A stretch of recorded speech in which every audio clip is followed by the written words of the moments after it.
সখীচরণ বিদ্যানিকেতন স্কুলের গেটের সামনে গাড়ি রাখায় ক্ষুব্ধ পড়ুয়াদের রাস্তা অবরোধ।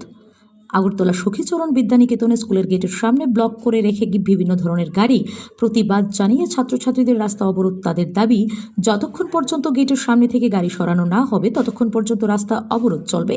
স্কুলের সম্মুখে গাড়ি রাখা নিয়ে দীর্ঘদিন ধরে পুলিশকে জানিয়েছিলেন স্কুল কর্তৃপক্ষ, কিন্তু পুলিশের ভূমিকা 1-2 দিন দেখা গেলেও তারপরে আর কোনো ভূমিকা দেখা যায়নি। সেই বিষয় নিয়েই ক্ষুব্ধ স্কুল কর্তৃপক্ষ।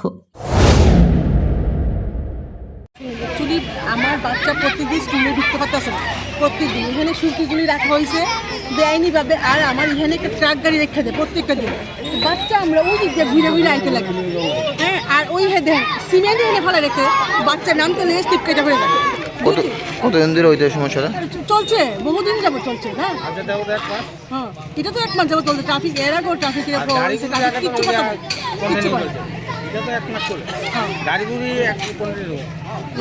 তো এর আগে কি আপনারা কোনো ধরনের কমপ্লেন? হ্যাঁ, এর আগে কমপ্লেন করা হয়েছে, কোনো কিছু এটার কোনো মানে গাড়ি দিয়ে কি সামনের গেটটা আপনাদের বন্ধ করবে? হ্যাঁ হ্যাঁ, বন্ধ থাকে, একদম পুরো বন্ধ থাকে।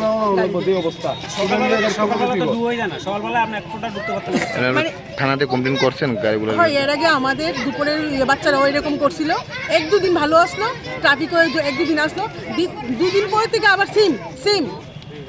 আমার গার্জিয়ানরা প্রত্যেক দিন মানে আয়া কইতেছে কোনো কিছু, আমার গার্জিয়ানরা কইতেছে, আমরা কইতেছি, তারপর আমরা কেউ পাত্তা লাগে না, আমরা কোনো তার কাছে কোনো পাত্তাই লাগে না। না, হ্যাঁ, স্কুলের কর্তৃপক্ষ আমরা সবাই মিলে কিছু করতে পারি না।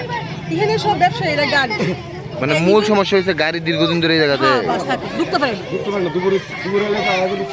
আর ঢুকতে পারতেন। একটু করে দাঁড়িয়ে থাকেন, দেখেন যে আপনারা ঢুকতে পারবেন না। আমার স্টুডেন্টই সাইকেল নিয়ে যাচ্ছে, দিদিমণি টিচাররা স্কুটি নিয়ে বাইক নিয়ে ঢুকতেছে, ঢুকার কোনো রাস্তায় নেই।